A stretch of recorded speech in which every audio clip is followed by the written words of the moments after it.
Bonjour à tous et bienvenue dans cette troisième chronique de la fin du monde. Aujourd'hui, je voudrais partir d'une question simple qui serait la suivante. À quoi peut bien servir l'anthropologie politique? À quoi peut-elle bien servir quand on pense à cette question de la fin du monde qui a déjà eu lieu, je vous le rappelle.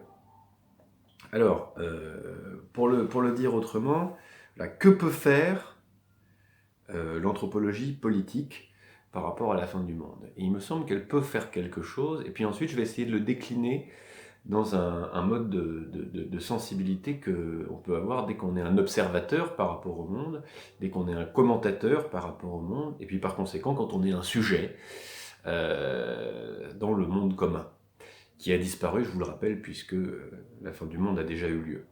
Donc on va repartir de notre credo, n'est-ce pas, hein? Donc attention, la catastrophe n'est pas à venir, elle a déjà eu lieu, nous sommes déjà devenus des imbéciles incapables de nous corriger en fonction de nos erreurs et de nos crimes.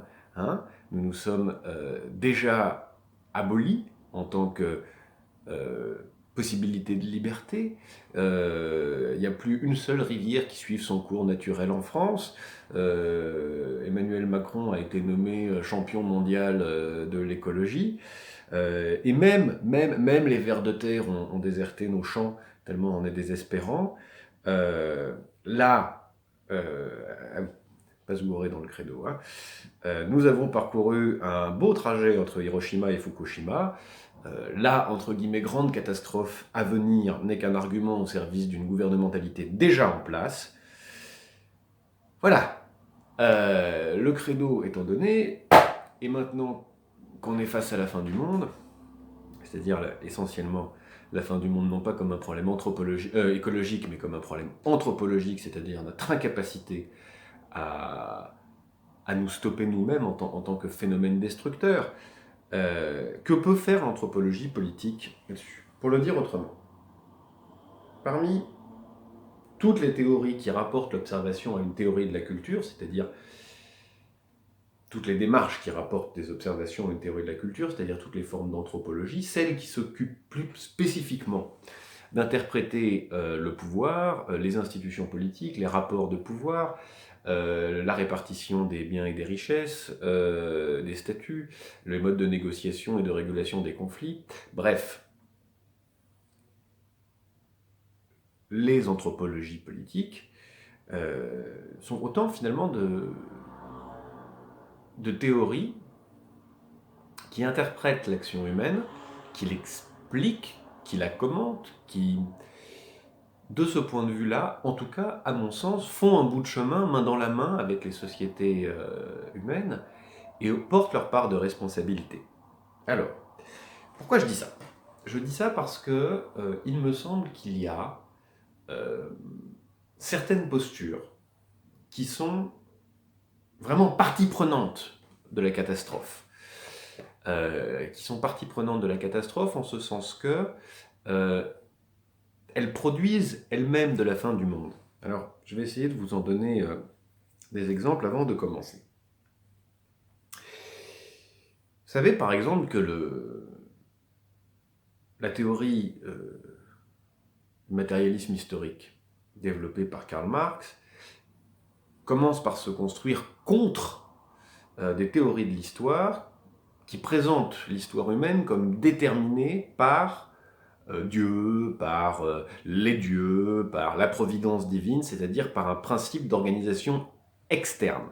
Donc, le marxisme s'est construit sur l'idée qu'il fallait repousser toute théorie impliquant une fable, une histoire, un dogme religieux, expliquant l'histoire à partir d'un principe de nécessité externe. Le problème, c'est que, en nous expliquant qu'en fait l'histoire est le produit de la dialectique matérialiste, même si Marx n'utilise pas le terme comme ça, mais le produit de l'évolution du mode d'organisation du travail, on est arrivé à cette idée que l'histoire était agie par un principe de nécessité interne. Or, des écoles finalement néo-marxistes, comme l'école de Francfort en Allemagne, et notamment Jürgen Habermas et plus tard et à côté Hans Jonas, vont reprendre finalement à leur compte cette idée que l'histoire des sociétés humaines est régie par un principe de nécessité interne, c'est-à-dire les conditions d'organisation du travail, on produit la mondialisation, et c'est cette mondialisation aujourd'hui qui produit à la fois la situation dans laquelle les humains se trouvent par rapport à la fin du monde, mais encore leur culture, leurs droits, etc. Et il crée, ce principe de nécessité interne crée un moment anthropologique particulier dans lequel nous devons tous adopter une culture politique mondiale. Là, je suis vraiment dans la théorie habermasienne. Nous devons tous adopter une culture politique mondiale, et je vais bientôt glisser vers Hans Jonas, pour être habilités à prendre en charge les risques inhérents à la mondialisation. Et alors là, on pourrait aussi citer les catastrophistes, et notamment Jean-Pierre Dupuy. Et donc voilà, l'idée est simple, puisque les conditions matérielles de l'organisation du travail, puisque en gros l'infrastructure et les dynamiques propres à l'infrastructure ont créé une situation dans laquelle l'humanité se menace elle-même, alors il faut qu'une culture politique mondiale naisse qui habilite les humains à se protéger de ce risque qu'ils ont eux-mêmes produit. Et par conséquent, il est de notre devoir en tant qu'anthropologue, mais il est même de notre devoir en tant qu'humain, d'adopter la culture politique mondiale qui nous permette, en tant qu'humanité, de nous organiser pour prendre en charge l'humanité et prévenir les risques globaux produits par la mondialisation. Et là, j'attire votre attention sur un glissement. On est passé d'un principe de nécessité externe, Dieu, qui aurait pu vouloir la fin du monde, à un principe de nécessité interne, c'est-à-dire la mondialisation, comme processus inarrêtable, et qui exige que nous nous transformions. Mais entre externe et interne, ce qu'on a gardé, c'est nécessité. Avant, un prêtre nous disait « il est nécessaire de plaire à Dieu », et maintenant, des prêtres d'un nouveau genre nous disent « il est nécessaire de se conformer à ce qu'exige la situation, à ce qu'exige le principe de nécessité interne ». Nous avons en quelque sorte laissé de côté Dieu pour devenir nos propres dieux, mais sans toujours être capable de négocier, en quelque sorte. C'est-à-dire que nous étions soumis à une nécessité, nous sommes toujours soumis à une nécessité, même si avant nous l'inventions, ou nous la découvrions dans la découverte de la divinité, alors que maintenant, nous l'autogénérons, mais sans plus de contrôle, sans aucune forme de contrôle supplémentaire. Et donc, dès lors qu'on admet qu'il est du devoir de l'humanité de se soumettre dans sa production culturelle à un principe de nécessité interne, donc la mondialisation existe, c'est un principe de nécessité, nous nous soumettons et nous adaptons notre culture à cela. Et nous l'adaptons en fonction de la prise en charge des risques inhérents à la mondialisation. Dès lors, on passe d'une détermination à l'autre. Nous sommes déterminés par une situation que nous produisons mais que nous ne contrôlons pas. Et nous nous déterminons en fonction d'elle, culturellement, politiquement, etc. Donc en quelque sorte, pas un être humain sur la Terre, pas une communauté n'échappe à cette détermination. Ils sont tous convoqués à ce devoir commun consistant à s'adapter à la mondialisation et conformer sa culture politique aux réquisites de la mondialisation, puisqu'elle est devenue un nouveau tsunami, une nouvelle providence externe. Tsunami, c'est l'expression de Jean-Pierre Dupuy. Eh bien oui, mais attention, parce que si une culture se construit par rapport à un certain état de la mondialisation, ou si une culture politique se construit pour répondre aux enjeux de la mondialisation, alors elle ne se construit plus en interprétant le monde, en réinventant le monde. En quelque sorte, elle ne se confronte plus à une altérité. Non, ce qu'elle regarde, c'est la mondialisation, c'est-à-dire un phénomène économique. C'est une culture qui se construit par rapport à un phénomène économique et qui fait à cet endroit-là l'économie du monde, l'économie de l'altérité radicale. La culture devient un débat entre de l'activité humaine et de l'activité humaine, et non plus une interprétation, une réinvention de l'altérité, une interprétation, une réinvention du monde. Et donc même quand on est dans la création culturelle, en fait, on fait abstraction du monde. ce qu'on regarde, c'est exclusivement l'activité humaine et l'activité économique. Il y a là la source, en tout cas dans le geste de création d'une culture politique, d'une posture qui permet de nier le monde, d'oublier le monde en cours, et donc de faire l'économie de la réinvention du monde au moment de la fondation de la culture et de la culture politique en particulier. Alors une fois qu'on a dit ça, que peut faire l'anthropologie politique ? Il me semble que elle a un travail à faire d'émancipation, c'est-à-dire d'arracher, ou au moins de proposer, mais enfin, d'arracher les sociétés humaines à l'idée selon laquelle elles ont définitivement perdu toute liberté, toute capacité créatrice, elles sont désormais limitées à une adaptation, à une soumission en quelque sorte aux réquisites de la situation, cette situation étant la mondialisation. La mondialisation n'étant rien d'autre que l'intensification des échanges économiques et techniques entre des agents économiques et techniques. Bien. Alors, comment on fait pour se sortir de là ? Et pourquoi se sortir de là ? Eh bien, pour une raison très simple. Il y a pour moi une vraie continuité entre la fin du monde et la perspective consistant à créer une culture politique habilitant à éviter la catastrophe mondiale, prévenir les risques inhérents à la mondialisation. Pourquoi ? Parce que le modèle est le suivant. Nous avons créé du risque et nous ne pouvons pas maîtriser cette création de risque. En revanche, nous pouvons créer une culture politique mondiale qui habilite, créer un gouvernement mondial lui-même habilité, grâce à des experts, à gérer la catastrophe. On se place finalement en position de gestionnaire de l'existant. On se place grâce aux experts, et là vous trouverez des points d'accord là-dessus, aussi bien chez Hans Jonas que sur Jean-Pierre Dupuy que chez Habermas. Nous devons nous habiliter à faire primer une expertise dans la gestion des risques mondiaux, le nucléaire, le réchauffement climatique, etc.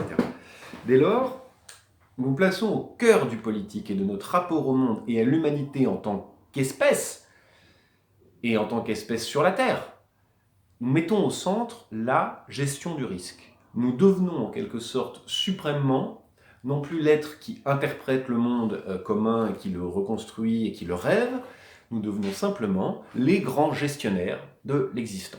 Ce faisant, on fait immédiatement disparaître la notion de nature. Pourquoi est-ce qu'on fait disparaître la notion de nature ? Parce que, tout simplement, il n'y a plus d'altérité radicale.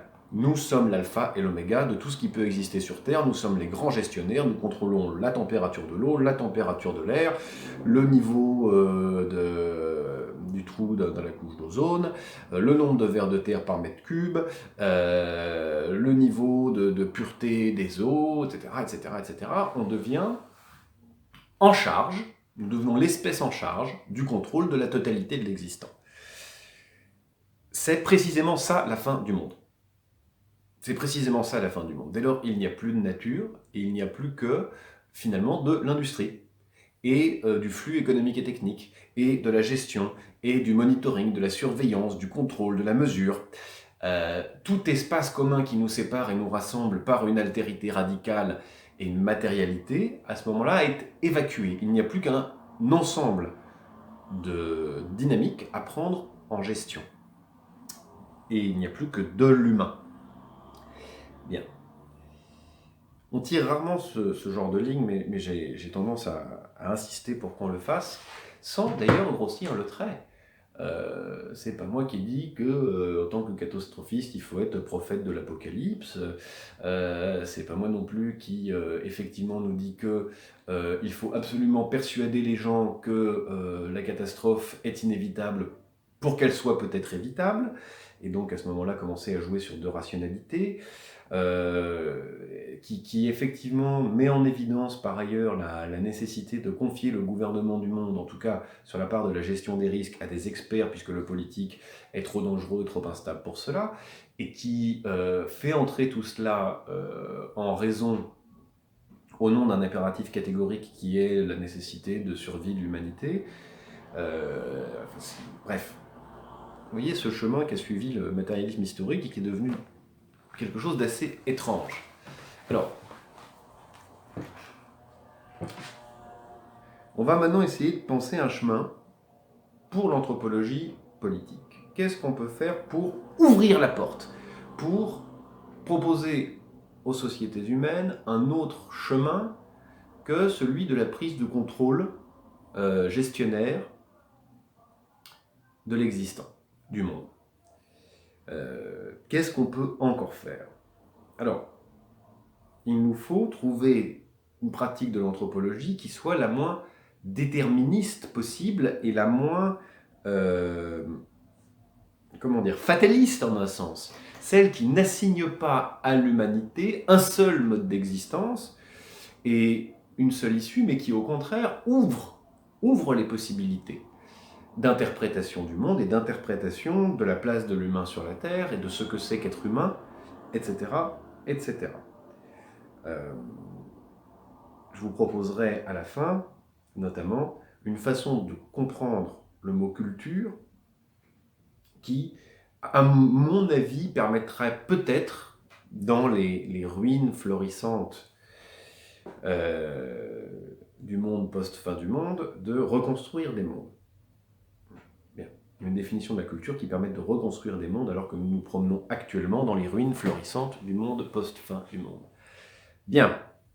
C'est fou ce qu'on peut se permettre de s'amuser sur une chaîne YouTube.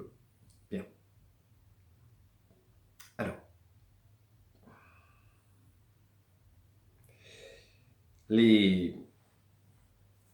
Prenons quelques grandes positions qui ont été adoptées dans l'histoire de l'anthropologie politique.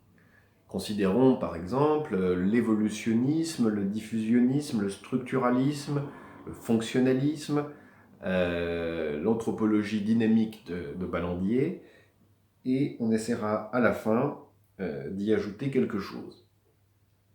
Alors, je voudrais systématiquement, à chaque fois que je commenterai un de ces moments historiques de l'évolution de l'anthropologie politique, le rapporter à quelque chose de banal, de simple, de ce que n'importe qui, ne connaissant rien à l'anthropologie, peut ressentir dans la vie de tous les jours quand il est observateur, quand il est commentateur, quand il regarde le monde et qu'il se positionne par rapport au monde et aux sociétés humaines. Alors par exemple l'évolutionnisme. Alors l'évolutionnisme, ça consiste à considérer les sociétés humaines en les rapportant à une théorie de l'évolution qui permet donc de classer les sociétés selon leur degré d'avancement par rapport à une évolution. Bien, donc ça permettra d'identifier des sociétés primitives, des sociétés avancées, des sociétés modernes, des sociétés plus ou moins modernes, plus ou moins avancées, plus ou moins primitives, etc., en identifiant des stades, en général avec beaucoup d'ethnocentrisme, mais enfin peu importe. Cette approche-là a comme caractéristique d'imaginer un début et un aboutissement, et par conséquent de ne laisser, pour ainsi dire, aucune porte de sortie aux sociétés humaines. Il y a une route à suivre, elle sera suivie. Et vous pouvez être attardé sur la route, mais les étapes que vous emprunterez par la suite seront toutes les mêmes. Il y a donc en quelque sorte aucune liberté pour les cultures. Les cultures n'ont que le choix de ralentir ou d'accélérer sur une même route, mais toutes les cultures suivent la même route. Alors, par ailleurs, évidemment, dans une perspective évolutionniste, on crée une hiérarchie entre les cultures, les plus avancées et les moins avancées. On s'inscrit par ailleurs dans une projection des sociétés humaines dans laquelle elles doivent toujours devenir ce qu'elles ne sont pas encore et surtout pas demeurer ce qu'elles sont. Par conséquent, on est dans la transformation de soi permanente, dans l'instabilité, et par conséquent, à cause de ce que c'est qu'une culture, dans l'instabilité des relations que nous entretenons avec le monde. Puisque nous sacrifierons la stabilité du pacte qu'on a pu faire avec la nature, avec les éléments, avec le lieu. On sacrifiera tout cela par rapport à l'impératif de se changer soi-même pour avancer sur la route du progrès. Alors, dans le fond, si je veux comparer cela à une attitude qu'on peut avoir dans la vie, c'est en général une attitude d'une certaine manière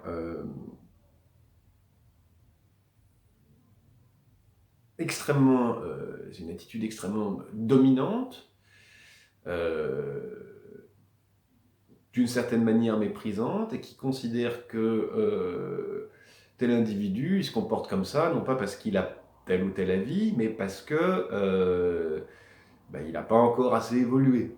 Typiquement, c'est le vieux con qui dit au jeune con « Ah, mais t'es trop jeune pour comprendre, quand t'auras mon âge, t'auras compris ». Ce qui, en gros, signifie « Je ne considère pas la validité de ton avis qui est différent du mien, je considère simplement que t'es un arriéré, que bientôt tu vas progresser, que grâce à cela, tu seras moins bête ». De la même manière, c'est telle ou telle attitude au travail qui va consister à disqualifier quelqu'un au nom du retard qu'il a par rapport au goût du jour, au nom du fait qu'il soit obsolète, qu'il soit has-been, qu'il soit pas à la page, pas au goût du jour.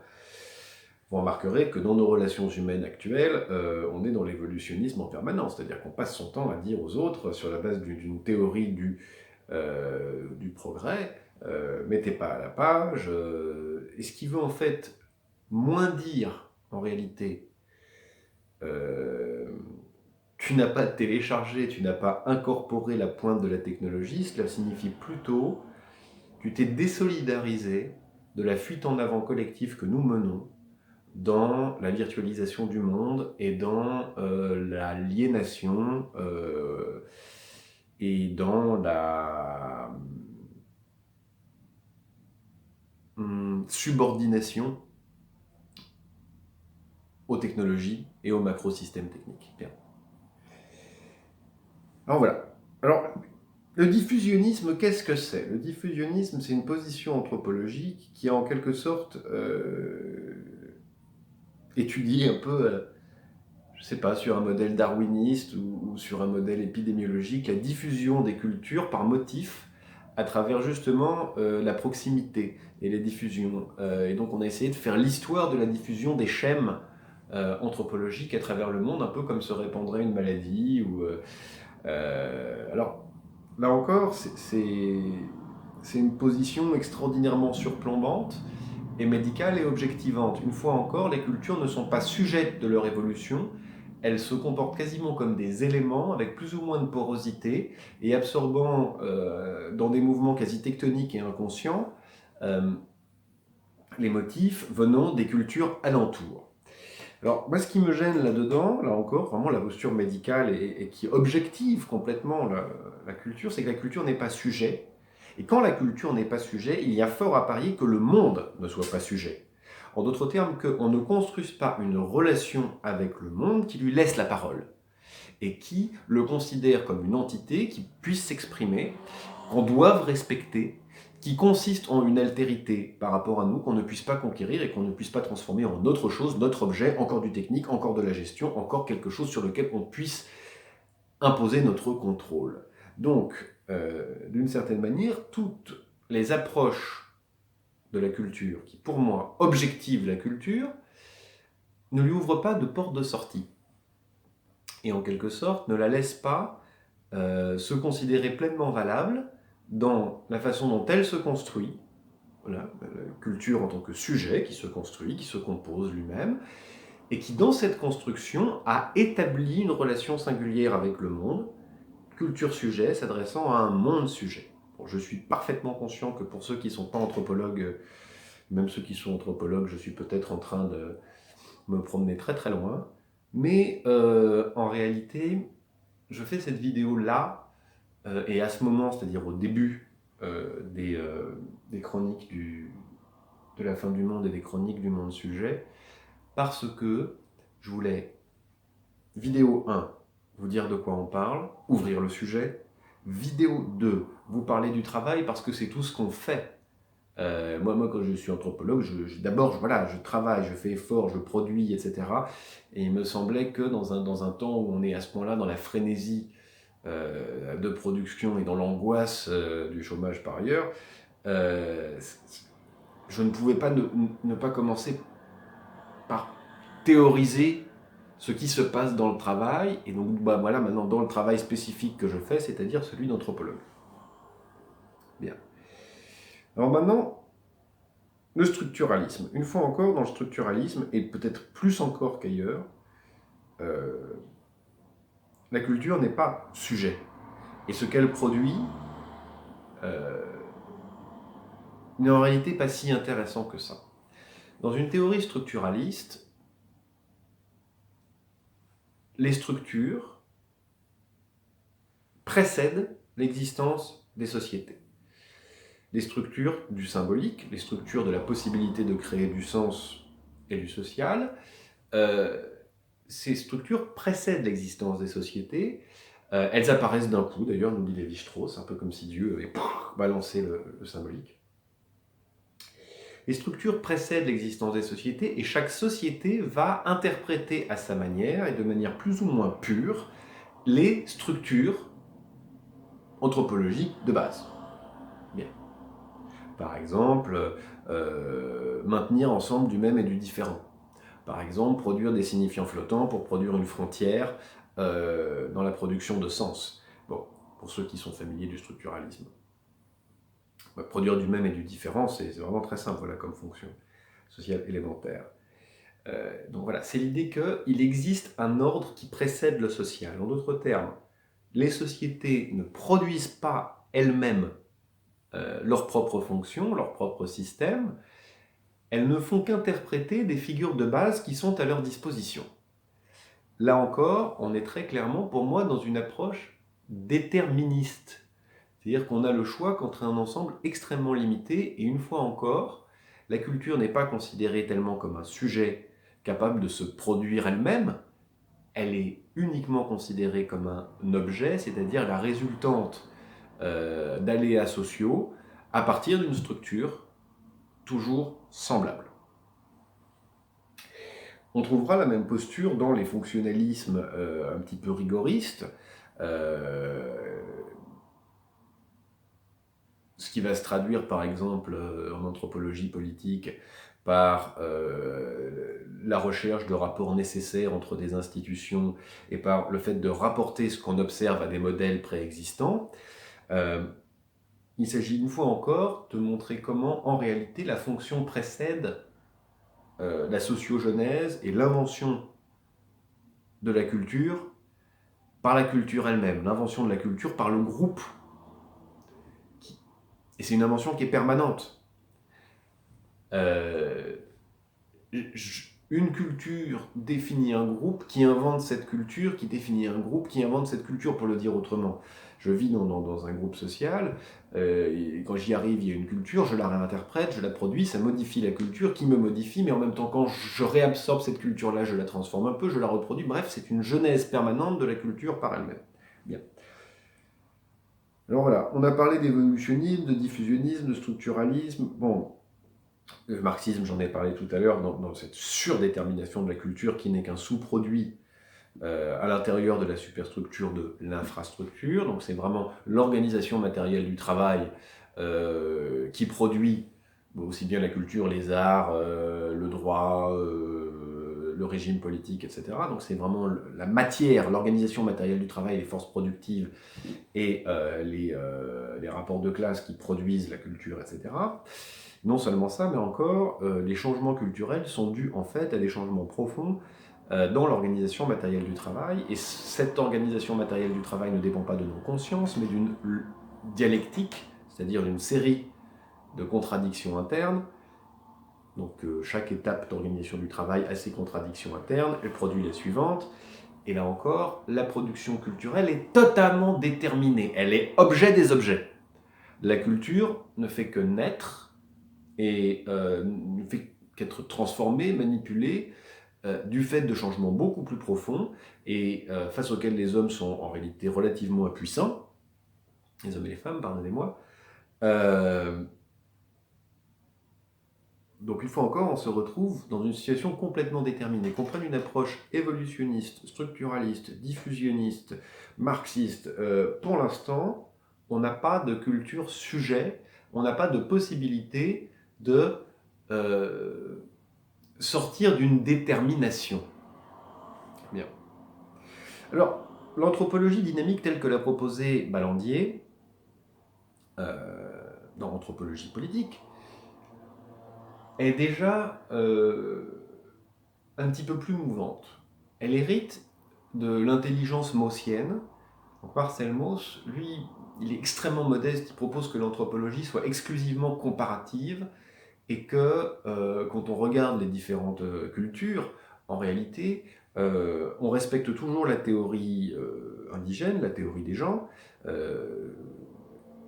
Quand on dit indigène, nous on est des indigènes par rapport à notre culture.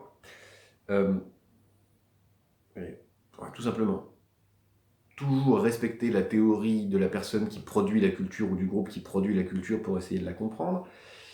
Et à ce moment-là, en les comparant, on admet qu'elles sont elles-mêmes à l'origine de la création de leurs propres fonctions, et on peut regarder s'il y a des fonctions comparables, comment elles sont prises en charge ici et là, mais chaque culture est considérée comme sa propre création.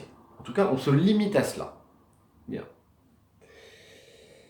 Balandi hérite de ça, et il y ajoute quelque chose, il nous dit dans le fond, c'est pas tant qu'il l'ajoute, c'est qu'il le théorise en anthropologie, on va beaucoup moins s'intéresser à ce qui est qu'au mouvement qu'on est en train d'observer. C'est-à-dire on va non pas regarder en quelque sorte une image fixe d'une société, mais on va regarder la transformation en cours, la dynamique en cours dans telle ou telle culture, et notamment dans telle ou telle culture politique. Bien. Moi, très très humblement, je ferai l'hypothèse suivante. Si nous voulons inventer une anthropologie post-fin du monde, une anthropologie à l'usage des ruines florissantes du monde post-fin du monde, une anthropologie qui ait un sens dans le moment historique que nous sommes en train de vivre, il me semble que il nous faut une anthropologie comparative qui ne mette aucune culture au-dessus de l'autre, une anthropologie qui respecte toujours la qualité sociogénétique de ce qu'il observe, c'est-à-dire considérer la population qu'on observe comme créatrice de la culture. Et en quelque sorte, quand on parle aux créateurs, on va leur demander voilà, comment ils l'expliquent. On va utiliser leur théorie à eux pour observer, décomposer la culture et pas leur rapporter à quelque chose d'externe et qui précéderait. Donc, voilà, une anthropologie comparative qui considère la sociogenèse et à travers la sociogenèse, par ailleurs, le mouvement dynamique. Donc, comparatif, sociogénétique, dynamique. Et en fait, ces trois choses-là se tiennent énormément. J'y ajouterais autre chose. J'y ajouterais finalement quelque chose d'extrêmement simple qui serait un culte des cultures. Alors, comment dire ça? Il me semble qu'il revient à l'anthropologie de proposer aux cultures une approche réflexive, c'est-à-dire on tend un miroir, on dit aux cultures et aux gens qui produisent la culture, regardez-vous, regardez ce qui se passe, et puis pour vous comprendre, regardez comment ça se passe ailleurs, d'une certaine manière, on rend des comptes au sens commun, hein, au groupe, en disant, en tant que culture, voilà comment vous êtes composé, voilà comment vous êtes structuré, et puis voilà comment les autres le sont et comment est-ce qu'on peut comparer entre elles les cultures.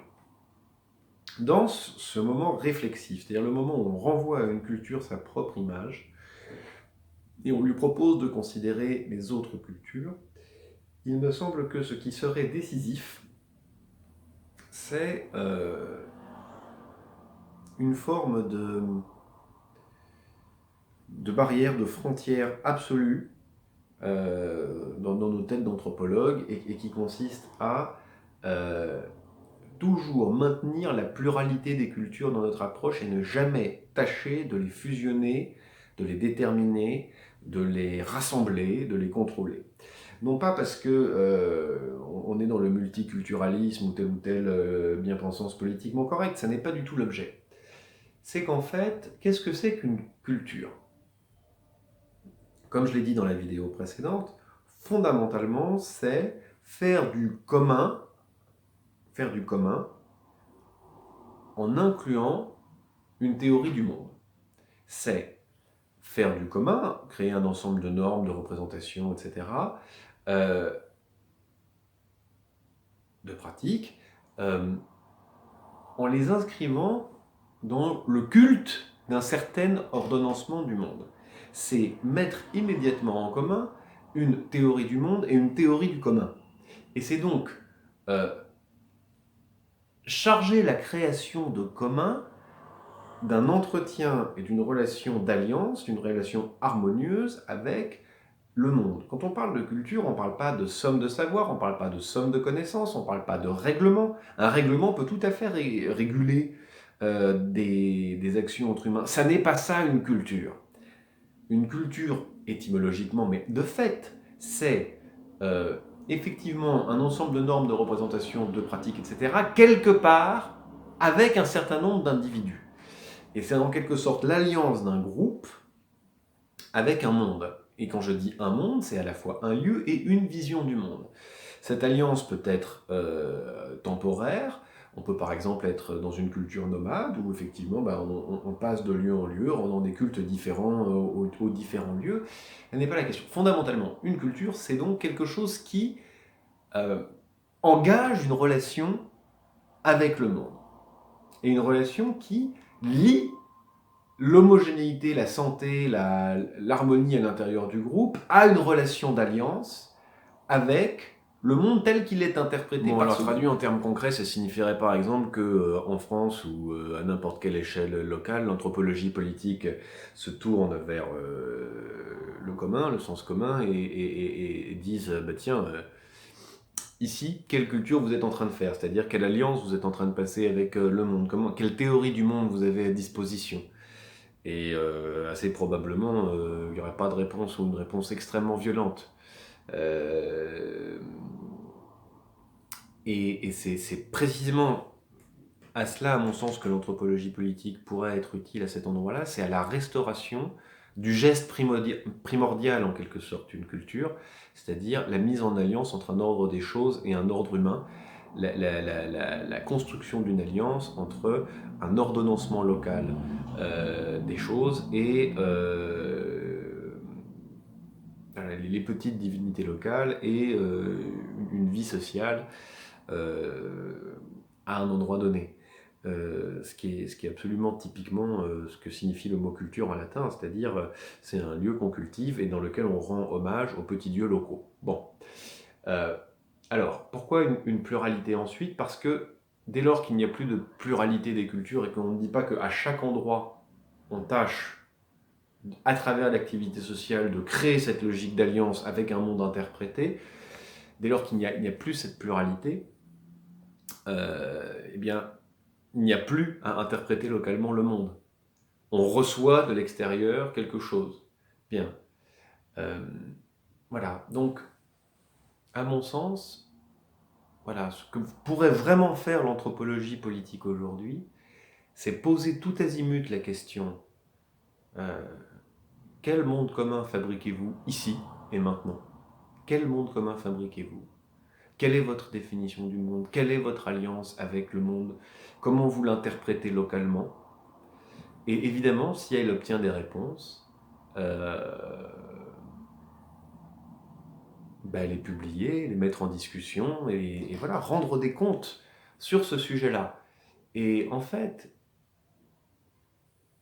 le second volet de ça pourrait consister à dénoncer comme non-culture tout ce qui nous permet de fonctionner en faisant l'économie du monde. Voilà. Dénoncer comme non-culture tout ce qui nous permet de fonctionner comme société humaine en faisant l'économie du monde, en niant le monde, ou en détruisant le monde. On a maintenant un beau programme et du travail à faire, donc chers anthropologues, unissons-nous et avançons vers ce beau programme de restauration de du geste primordial de la culture qui consiste à faire. Il me semble que ce qui nous revient de faire aujourd'hui, c'est de restaurer la relation réflexive des cultures à ce que c'est qu'une culture. Et d'en restaurer la place. Notamment parce que peut-être avec ça, on pourra reconstruire des tas de petits mondes dans les ruines florissantes du monde post-fin du monde. Sur ce, je vous dis à la semaine prochaine.